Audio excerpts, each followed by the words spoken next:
दोस्तों आप सभी का बहुत बहुत स्वागत है आपके अपने चैनल डीडी डिकोडर पर। आज के वीडियो में हम आधुनिक भारत का एक बहुत ही महत्वपूर्ण टॉपिक 1857 की क्रांति को डिस्कस करेंगे, उसे समझेंगे और उससे बनने वाले महत्वपूर्ण प्रश्नों को भी डिस्कस करेंगे।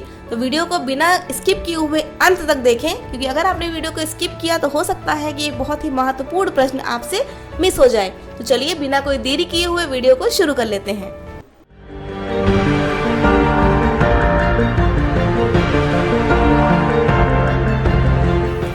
दोस्तों 1857 की क्रांति को हम आधुनिक भारत के अंतर्गत पढ़ते हैं और ये आधुनिक भारत का एक बहुत ही महत्वपूर्ण समय रहा है। देखिए जो प्रश्न पूछे जाते हैं मेनली यही पूछे जाते हैं जो टर्निंग पॉइंट रहते हैं हिस्ट्री में, राइट।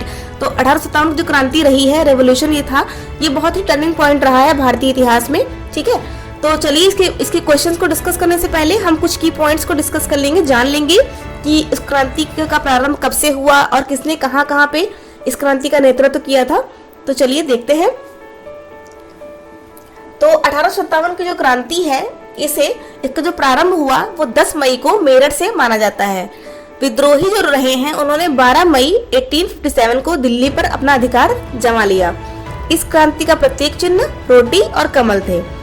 तो बरेली से खान बहादुर, झांसी से रानी लक्ष्मीबाई जो कि मणिकर्णिका उनका नाम था, लखनऊ से बेगम हजरत महल, कानपुर से नाना साहब, असम से दीवान मनीराम दत्त, फैजाबाद से अहमदुल्ला शाह ने विद्रोह का नेतृत्व किया था।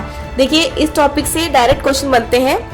ऐसे आपसे पूछ लेगा कि कहाँ से लक्ष्मीबाई जी ने जो 1857 की जो क्रांति है उसका नेतृत्व कहाँ से किया था, तो होगा झांसी। फिर लखनऊ से किसने किया, बेगम हजरत महल। ऐसे मैच वाले भी क्वेश्चन आ सकते हैं, ठीक है। तो बहुत ही अच्छे से इसको पढ़िएगा और हो सके तो नोट डाउन भी कर लीजिएगा। 1857 की जो क्रांति है उसके समय भारत का गवर्नर जनरल लॉर्ड कैनिंग था। देखिए अंग्रेजों का तो ये बड़ा अजीब फंडा रहा है कि ये लोग अपने नाम के आगे सब लॉर्ड लगा रखते थे, बट वो अपने आप को लॉर्ड साबित करना चाहते थे। बट आप सभी जानते हैं भगवान तो सिर्फ एक ही होता है, दे वर नॉट लॉर्ड, राइट। आगे देखेंगे। इस विद्रोह का तत्कालीन कारण कारतूसों पर गाय व सुअर की चर्बी के प्रयोग को माना जाता है, जिससे सैनिकों में रोष उत्पन्न हो गया तथा मंगल पांडे ने एक अधिकारी की हत्या कर दी थी। तो वहीं से समझ लीजिए कि विद्रोह प्रारंभ हो गया था। रानी लक्ष्मीबाई के जो पति थे उनका नाम राजा गंगाधर राव था। ये क्वेश्चन भी पूछा गया है। लक्ष्मीबाई ने अत्यंत वीरता के साथ झांसी में इस क्रांति का नेतृत्व किया था। तो दोस्तों अब हम देखेंगे कि इससे महत्वपूर्ण बनने वाले प्रश्न क्या हो सकते हैं। तो हमारा पहला क्वेश्चन हो जाएगा 1857 की क्रांति का प्रमुख कारण क्या था। तो आपके ऑप्शन होंगे जन आक्रोश, सैनिक असंतोष, ईसाई मिशनरी का प्रबंध या फिर ब्रिटिश साम्राज्य की नीति। तो आप कह सकते हैं कि ये जो पहले का ऑप्शन है जन आक्रोश, सैनिक असंतोष, ये सब तो पहले से विद्यमान था, बट ये मेन कारण नहीं था। तो आपका ऑप्शन नंबर डी करेक्ट हो जाएगा कि ब्रिटिश साम्राज्य की कुछ नीतियां ही ऐसी थी जिसकी वजह से जनता परेशान हो गई थी और अंततः उसे लग रहा था कि अब तो कुछ ना कुछ कदम उठाना ही पड़ेगा। इसी वजह से इनकी जो नीतियां थी इनसे तंग आकर अंततः विद्रोह का ज्वालामुखी था वो फट चुका था और लोग अब बर्दाश्त नहीं करने वाले थे, इसीलिए इस क्रांति का उदय होता है, ठीक है। देखेंगे अगला प्रश्न हमारा क्या है।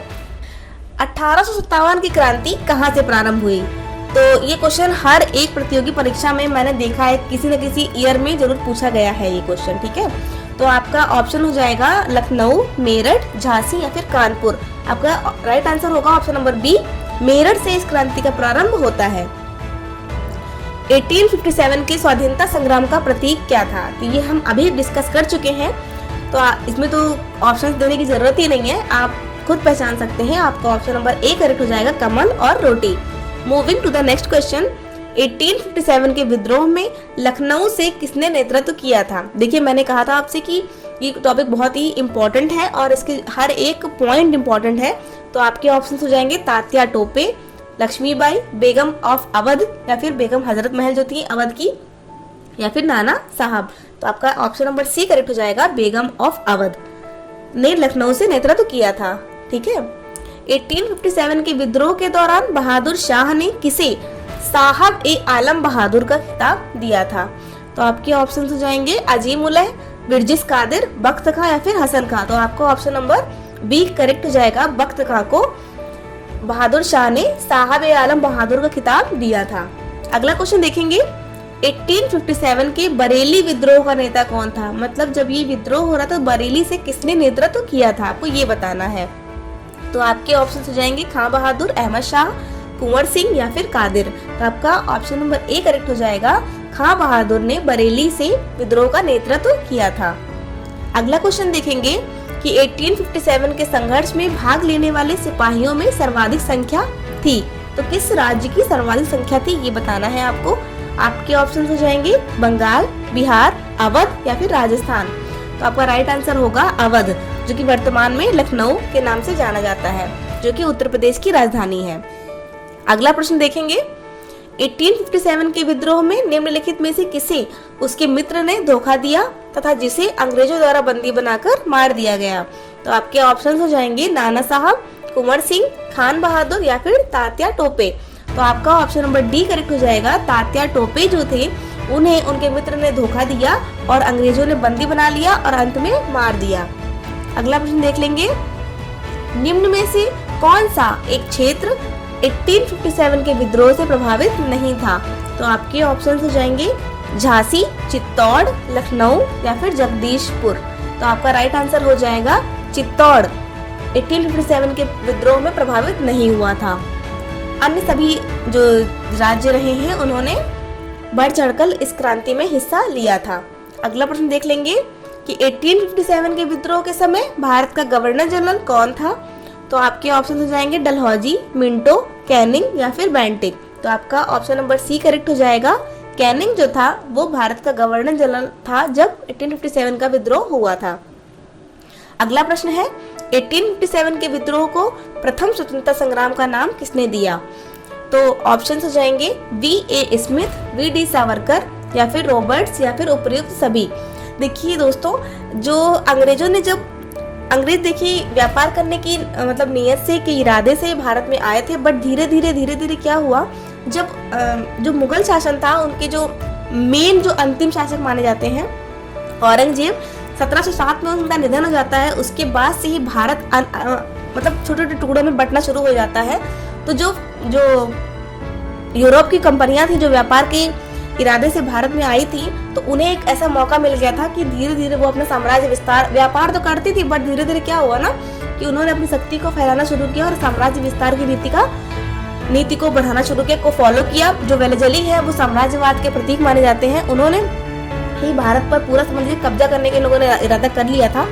तो लोगों के मन में, और वो ये भारतीयों का शोषण बहुत करते थे, तो भारतीयों के मन में चीजें थी तो बहुत, लेकिन उनके अंदर इतनी हिम्मत ही नहीं थी कि वो उनका सामना कर सके, या फिर कोई उनका ऐसा नेतृत्व उनके पास में नहीं था कि वो अंग्रेजों का सामना कर सके, क्योंकि उनकी जो गलत नीतियां थी उनको वो झेल ही रहे थे किसी तरह से। तो लोगों के मन में रोष तो बहुत था, बट एक जो होता ना यूनिटी के साथ में उनका कोई विद्रोह नहीं करने वाला था।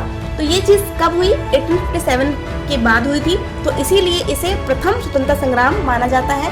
तो ये किसने कहा था ये आपको बताना है। तो आपका राइट आंसर हो जाएगा V.D. सावरकर ने 1857 का जो विद्रोह रहा, जो क्रांति रही, उसे प्रथम स्वतंत्रता संग्राम का नाम दिया था। महारानी विक्टोरिया ने भारतीय प्रशासन को ब्रिटिश ताज के नियंत्रण में लेने की घोषणा कब की थी? तो जब 1857 का जो रिवॉल्यूशन हुआ उसके बाद चीजें बहुत ही खराब हो चुकी थी, स्थिति बहुत बिगड़ चुकी थी। तो महारानी जो विक्टोरिया थी उन्होंने क्या किया, भारतीय प्रशासन को ब्रिटिश ताज के नियंत्रण में लेने की घोषणा की। क्योंकि पहले क्या था, पहले कंपनी जो थी वही शासन कर रही थी, और फिर क्या होता है कि ये कहती है कि ब्रिटिश ताज के नियंत्रण में अब भारत का प्रशासन चलेगा। तो ये कब हुआ था? तो आपके ऑप्शन हो जाएंगे 1858 में, 1958 में, 1857 में या फिर 1859 में। तो 1857 की क्रांति के बाद में 1858 में 1858 में महारानी विक्टोरिया ने ऐसी घोषणा की थी। तो दोस्तों आई होप इस टॉपिक से संबंधित सभी क्वेश्चंस को आप अच्छे से समझ गए होंगे। अगर आपको ये वीडियो अच्छा लगा तो कमेंट करके जरूर बताएं और वीडियो को लाइक करना ना भूलें। ज़्यादा से ज़्यादा अपने दोस्तों के साथ में शेयर करिए, जिससे कि मैं इस टाइप के और वीडियोस बनाती रहूं और सबके पास में अच्छी नॉलेज पहुंच सके। और सब्सक्राइब कर लीजिए और साथ ही साथ में बेल आइकन को जरूर दबा लीजिए। Thank you so much for watching. मिलते हैं अगले वीडियो में।